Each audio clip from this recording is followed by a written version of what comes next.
Hari ini saya akan menyampaikan firman Tuhan tentang kunci bertahan di tengah ujian. Saya percaya bahwa kita gak bisa berkata bahwa ikut Tuhan selalu mudah. Tapi kita percaya apapun yang kita hadapi, Tuhan pasti memberikan kekuatan dan jalan keluar. Katakan amin.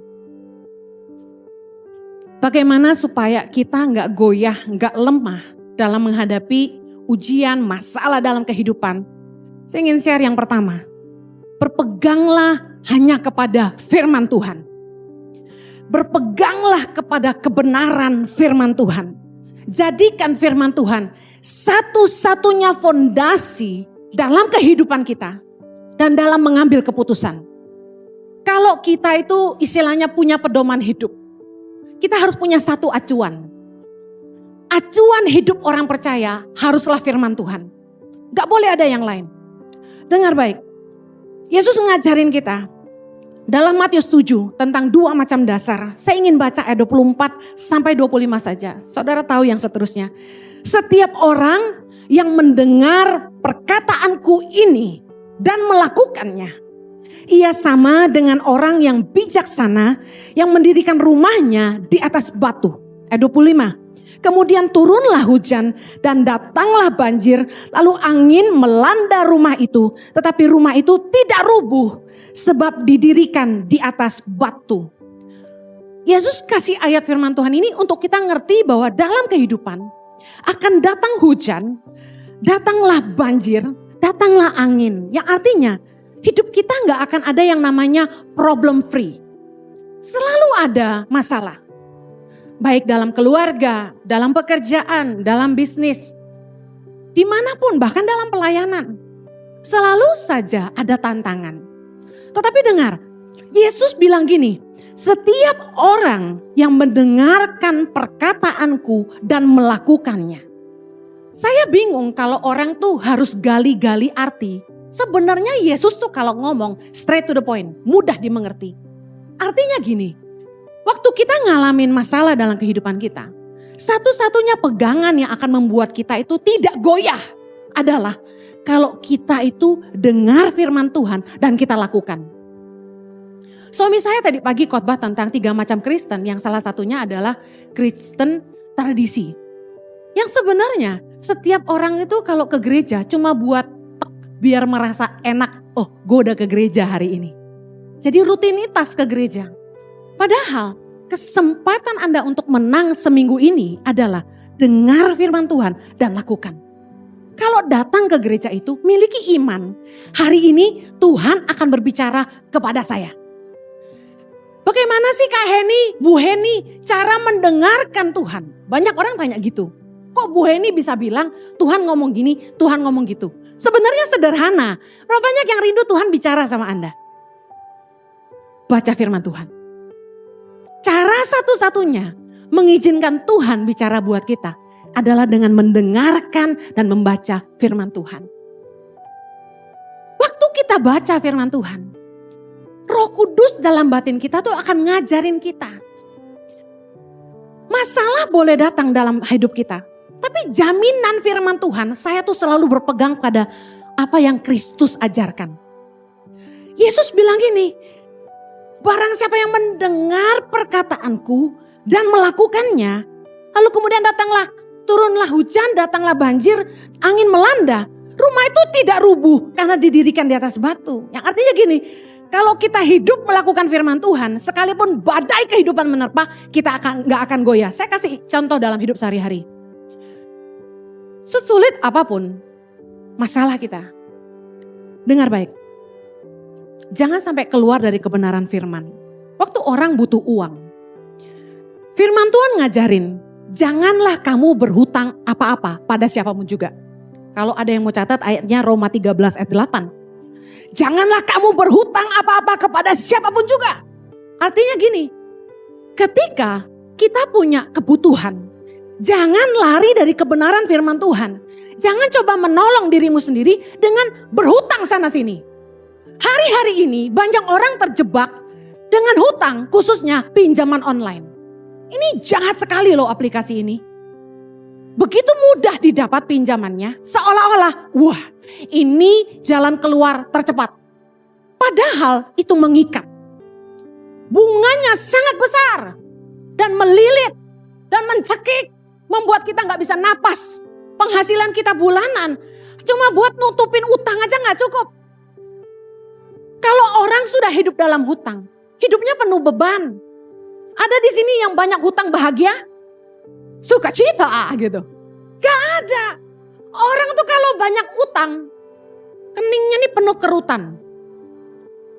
Orang kalau banyak utang, mulutnya cemberut. Sama orang gak nice. Karena dia stres, ngomongnya ngelantur. Orang kalau sudah berhutang, pasti masalah dengan hubungan. Firman Tuhan bilang janganlah kamu berhutang apa-apa pada siapapun juga. Tapi Bu Heni, saya benar-benar butuh uang. Percaya firman Tuhan gak?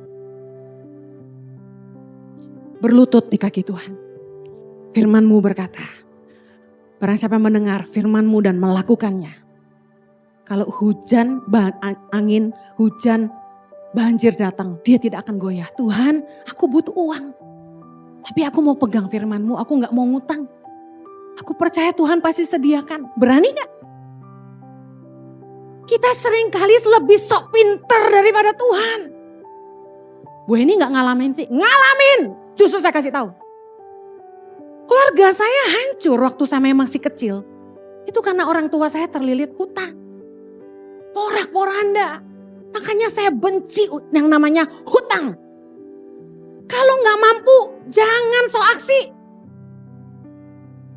Kenapa kalau cuma mampu beli mobil bekas harus beli mobil baru? Kalau memang gak mampu beli Innova, kenapa gak beli Avanza atau Xenia yang lebih murah? Kita hidup itu jangan makan gaya. Cukupkan dirimu dengan apa yang kamu punya gitu loh. Kalau Tuhan memang cuma berkati kamu segitu, bersyukurlah. Jangan bandingin hidupmu dengan orang lain.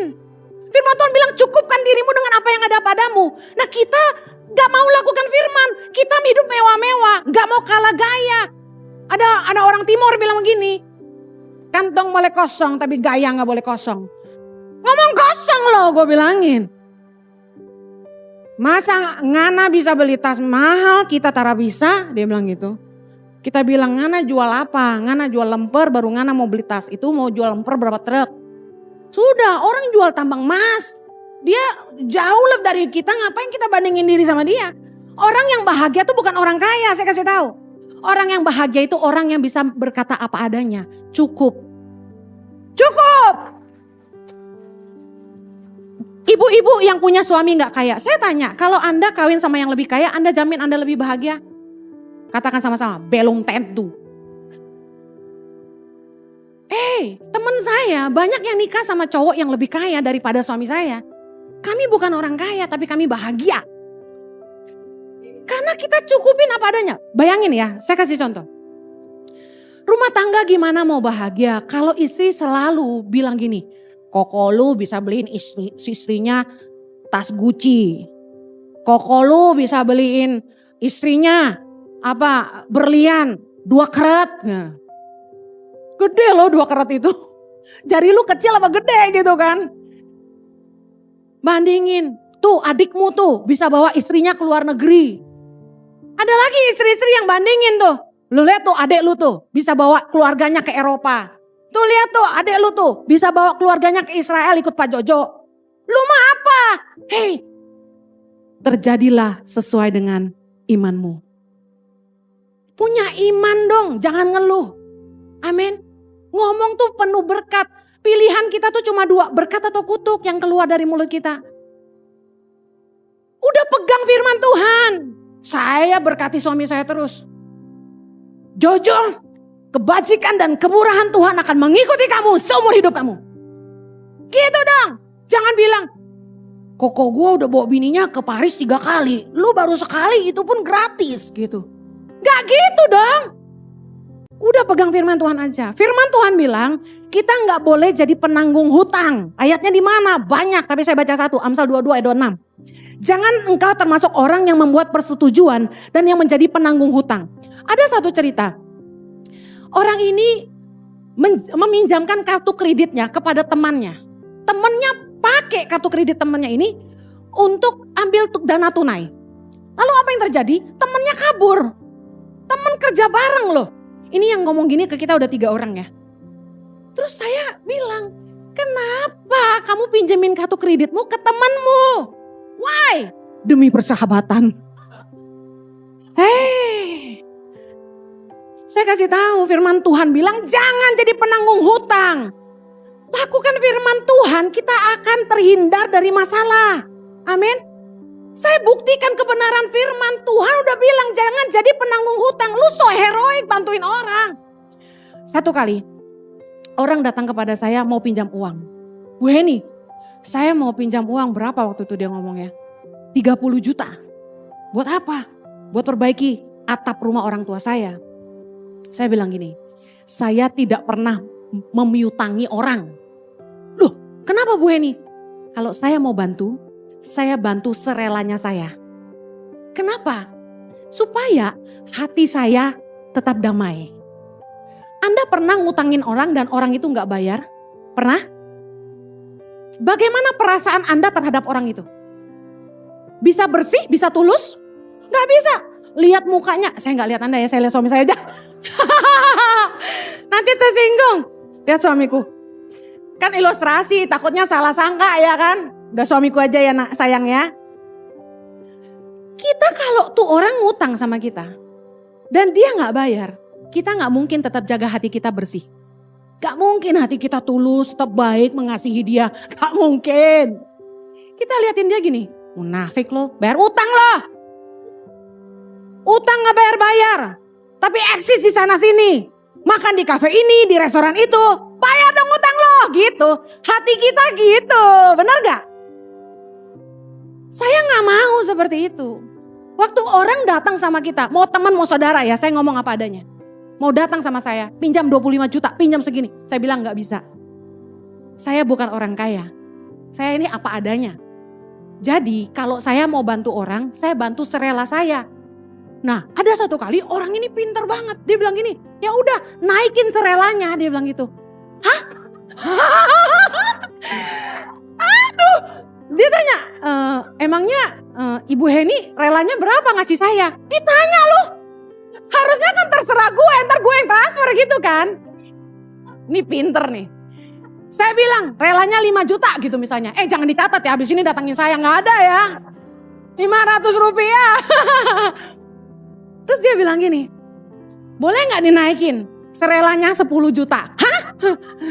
Kagak bisa, gue bilang gitu. Bu Heni gak ngutangin, Bu Heni kasih saya, dia bilang gitu. Enggak gak bisa, saya bilang kok kamu yang nentuin saya mau kasih berapa.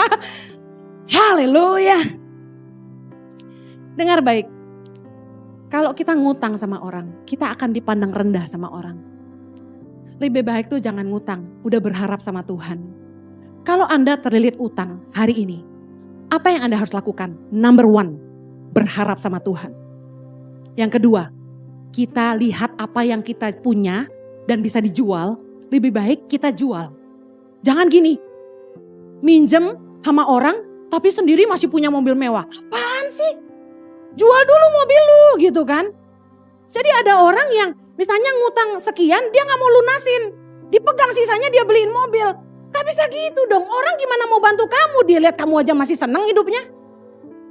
Jadi kalau kita tuh mau dibantu orang, jangan eksis di sosial media itu gayanya mewah-mewah. Kita yang bantu jadi malu. Ngapain gue bantu dia? Ternyata dia lebih kaya dari gue gitu kan. Dengar, jangan berhutang. Karena firman Tuhan bilang, yang berhutang itu jadi budak dari yang menghutangi. Amsal 22 ayat 7. Kemudian, kita tuh cenderung, kalau punya masalah, kita selalu datang minta nasihat dari orang. Salah enggak? Enggak salah. Tapi dengar baik, kita harusnya itu lihat apakah orang yang kita mintain pendapat, dia itu hidup berdasarkan firman Tuhan apa enggak. Jangan mendengar nasihat orang fasik kata firman Tuhan. Jangan datang ke orang yang salah. Karena dengar ini baik-baik. Mereka yang memberi masukan tidak ikut menanggung akibat dari keputusan Anda. Misalnya orang kasih Anda masukan, udah ceraiin aja suamimu. Terus Anda ikutin masukan teman. Kan saya lihat di IG tuh, waktu saya daily devotion saya lagi di-upload tentang pernikahan. Ada perempuan-perempuan yang marah sama saya karena mereka sudah bercerai dan khotbah itu tentang jangan bercerai. Enak aja, kalau kita bonyok dipukulin suami, emangnya harus diam aja? Lah berarti dia belum dengar khotbah saya yang lain gitu kan. Anda boleh berpisah kalau Anda sampai mendapat kekerasan fisik, tapi berpisah sementara. Kalaupun mau bercerai, firman Tuhan bilang gak boleh nikah lagi. Boleh gak berarti pisah? Boleh, tapi dengan satu bayar harga. Gak nikah lagi sampai kita tidak terikat lagi, artinya dia dipanggil Tuhan. Saya bilang gini, jangan dengar masukan sembarang orang. Bijaksanalah memberi telingamu kepada orang. Kenapa? Waktu kita ngikutin saran dia, belum tentu kalau kita punya masalah, dia mau nolong kita. Misalnya ibu ini, dia dikasih tahu kan sama temannya, ceraiin aja laki kayak gitu. Emang dunia cuma selebar daun kelor. Kawin lagi, cari yang kaya. Emang gampang? Saya punya temen, cantik, asli. Gua sih lewat. Tapi hey, dia nikah udah 2 kali. Dua-duanya kaya, tapi sama jahatnya. Gimana? Emangnya second marriage will be better? Ada jaminan? Udah cerai nikah lagi. Saya bertanya, ada jaminan gak kebahagiaan di pernikahan kedua? Belum tentu. Saya pernah ketemu wanita yang menikah 3 kali. Berapa kali? 3 kali. Cukup gak buat belajar? Saya tanya. Cukup gak? Mari kita belajar. Saya tanya sama wanita ini. Dari 3 suami Anda, mana yang paling baik?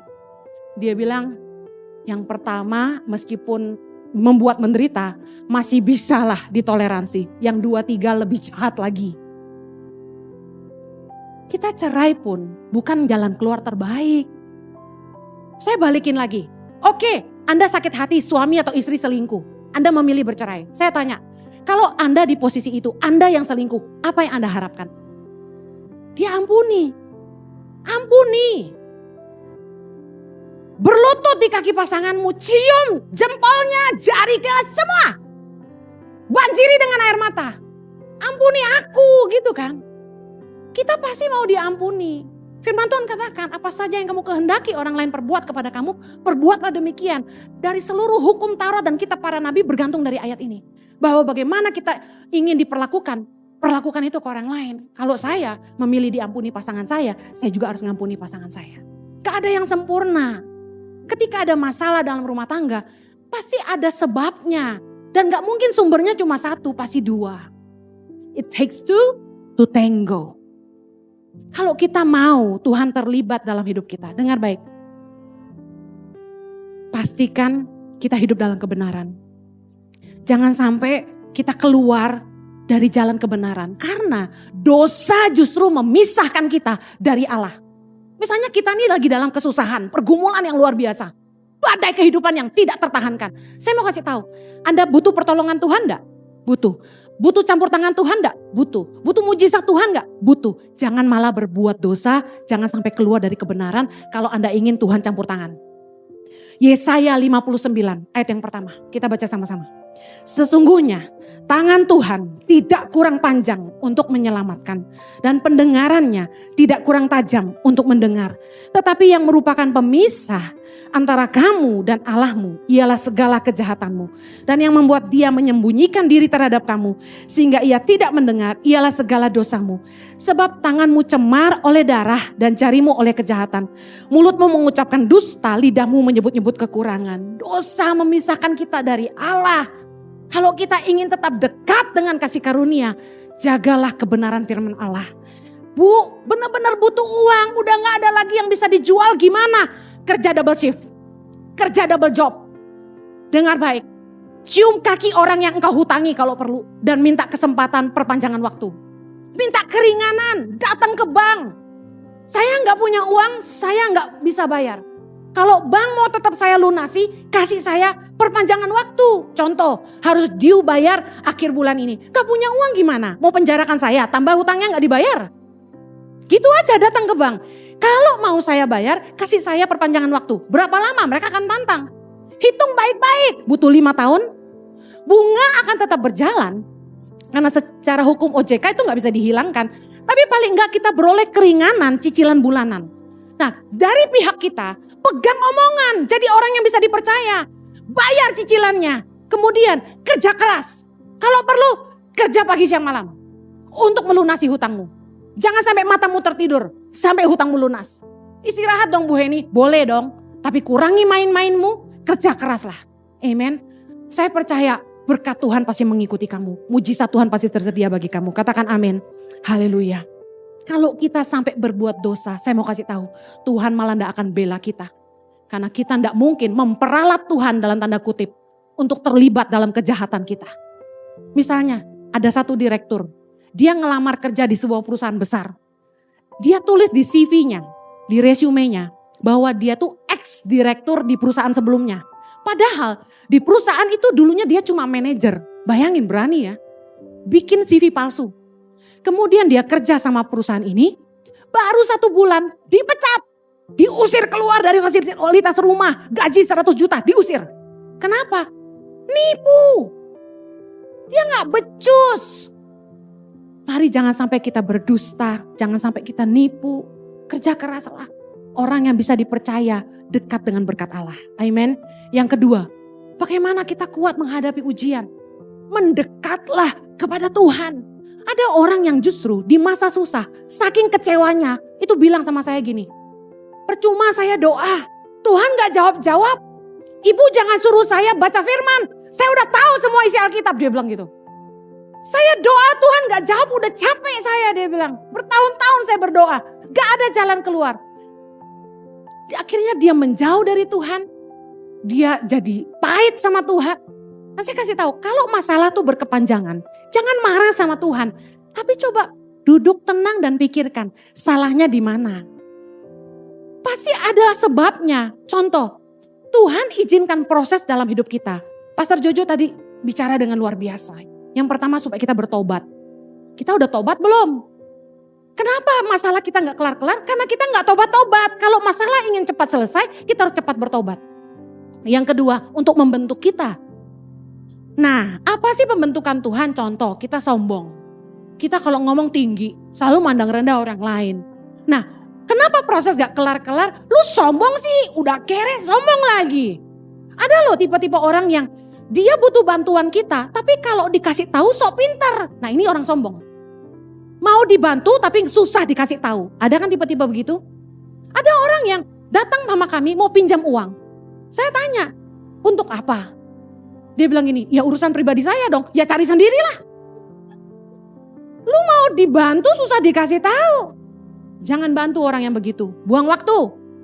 Problem kita gak akan selesai kalau kita gak mau berubah. Karena proses datang untuk membuat kita bertobat. Yang kedua untuk membentuk karakter kita.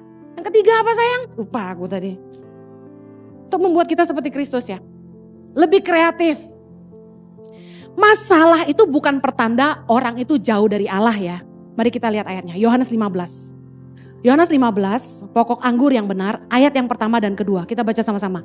Akulah pokok anggur yang benar dan Bapakulah pengusahanya. Setiap ranting padaku yang tidak berbuah dipotongnya dan setiap ranting yang berbuah dibersihkannya supaya ia lebih banyak berbuah. Lihat baik, mereka yang tinggal di dalam Kristus, tidak berbuah itu dipotong.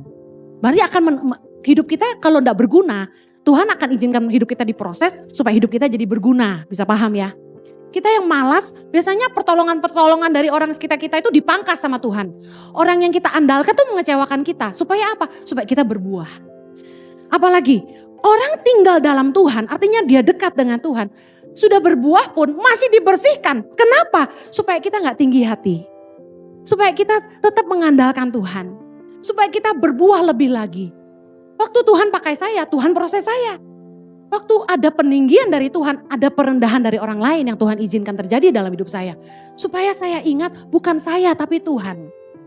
Waktu Marlon nyanyi lagu itu, saya tuh nangis terus karena lagu ini tuh selalu bagi saya, ini hati saya buat Tuhan.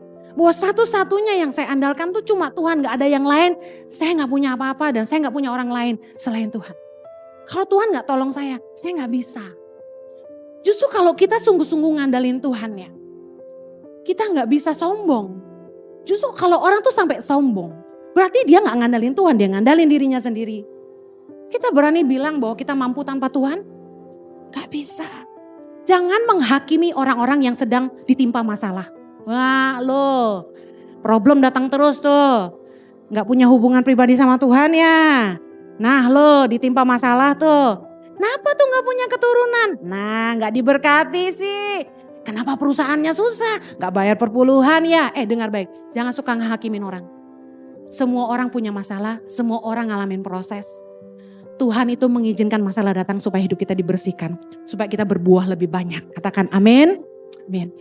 Kunci kita kuat dalam ujian adalah tetap tinggal di dalam Tuhan.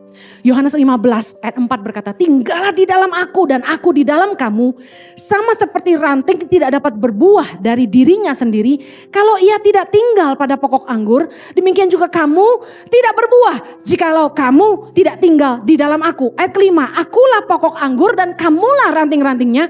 Barang siapa tinggal di dalam aku dan aku di dalam dia, ia berbuah banyak sebab di luar aku kamu tidak dapat berbuat apa-apa.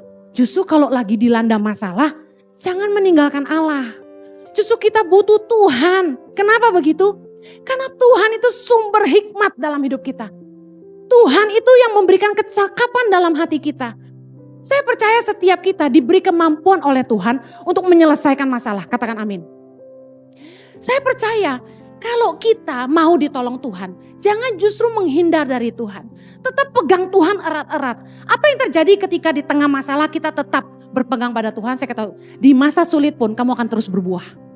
Bayangin, di masa sulit ketika kami berdua kesulitan, pandemi datang melanda, banyak partner tangan pengharapan yang meninggalkan tangan pengharapan karena mereka sendiri kesusahan. Kami gak marah sama mereka, tapi kami malah berdoa buat mereka. Tapi apa yang terjadi? Di masa pandemi, Tuhan memakai kami untuk menolong lebih banyak orang, menolong lebih banyak anak-anak lewat program peduli sesama. Bahkan sekarang kami memberikan beasiswa untuk anak-anak pedalaman yang cerdas, berintegritas, benar-benar takut akan Tuhan dan karakternya baik. Untuk menjadi guru-guru bagi Indonesia. Doakan kami, karena saya merenung terus. Kami selama ini rekrut orang-orang dari seluruh Indonesia. Dilatih di Jakarta, lalu diutus ke pedalaman dengan kontrak guru pedalaman cuma 1 tahun. Investasi yang kami berikan terlalu besar hanya untuk kontrak 1 tahun sebenarnya. Jadi saya bilang, apa ya yang lebih sustain ke depan? Anak-anak ini yang harus dijadikan guru. Supaya ketika kita sekolahkan mereka kembali ke daerah mereka dan mencerdaskan anak-anak mereka. Saya mulai melangkah dengan iman justru di masa sulit. Dan saya lihat penyertaan Tuhan yang luar biasa. Saya ingin katakan kita buka gereja onsite ini bukan karena kita pengen keruk uang lebih banyak. Gak ada istilah seperti itu. Justru kami sediakan ibadah onsite ini karena kami tahu jemaat butuh. Ada jemaat yang gak seneng ibadah online. Sudah gak fokus gitu loh, liatin TV terus, bener gak? Lebih enak gini gak? Sebenarnya kalau coba tanya sama saya, Pastor Henny lebih suka online aja atau onsite? Lebih enak online, kenapa? Tapping, tayang, hari Minggu bisa bangun siang. Bisa makan sama anak, bisa kumpul keluarga, pagi-pagi gak usah keramas. Tapi saya tahu ini kebutuhan. Nah, saya ingin kasih tahu gini, saya sangat bersyukur Anda enggak takut COVID terus tetap datang ke gereja. Puji Tuhan. Justru kalau suami saya ini luar biasa. Saya tuh waktu COVID tuh takut keluar. Gak mau keluar. Dia bilang gini, kamu kalau takut enggak punya iman, kamu enggak akan bikin apa-apa. Kalau kita selalu takut, kita akan bikin apa-apa. Mari terus mendekat sama Tuhan. Anda datang ke gereja, saya mau kasih tahu kedatanganmu enggak akan sia-sia. Anda nyembah, jiwamu disegarkan. Saya ngerti rasanya. Matius 11 ayat yang ke-6. Dan berbahagialah orang yang tidak menjadi kecewa dan menolak aku. Yesus bilang gitu. Yesus tahu waktu kita ngadapin masalah. Kadang-kadang tuh saking tertekan dan tersesaknya. Kita kadang-kadang udah kehilangan iman. Ini sebenarnya gue bakal punya anak gak sih gitu kan. Sebenarnya Tuhan bakal berkati gak sih? Gue rindu punya ini, gue rindu bisa begitu. Sebenarnya mungkin gak sih? Kadang-kadang kita tuh udah gak bisa lihat lagi mimpi kita tuh akan terjadi. Tapi dengar baik, jangan jadi kecewa dan menolak Tuhan. Amin. Engkau akan berbahagia kata Yesus. Kalau engkau tidak jadi kecewa dan menolak Dia. Percayalah Tuhan itu setia. Saya percaya Tuhan pasti sediakan jalan keluar. Saya ingin akhiri karena waktu yang terbatas. Di tengah masa sulit, tenang dan berdoa. Di tengah-tengah badai, tenangkan jiwa kita. Firman Tuhan berkata, kuasailah dirimu dan jadilah tenang supaya kamu dapat berdoa. Artinya gini, waktu keadaan kita sedang panik, masalah banyak. Kalau kita tidak tenang, jiwa kita gak tenang, kita gak bisa doa. Kita pasti sibuk cari jalan keluar. Waduh, telepon siapa ya? Siapa ya yang bisa bantu saya ya? Saya kasih tahu, jangan ngandelin orang kuat. Firman Tuhan berkata dalam Mazmur 146 ayat yang ketiga, janganlah percaya kepada para bangsawan, kepada anak manusia yang tidak dapat memberikan keselamatan. Saya ini udah belajar, ngandalin orang-orang hebat yang berjanji tapi tidak pernah ditepati.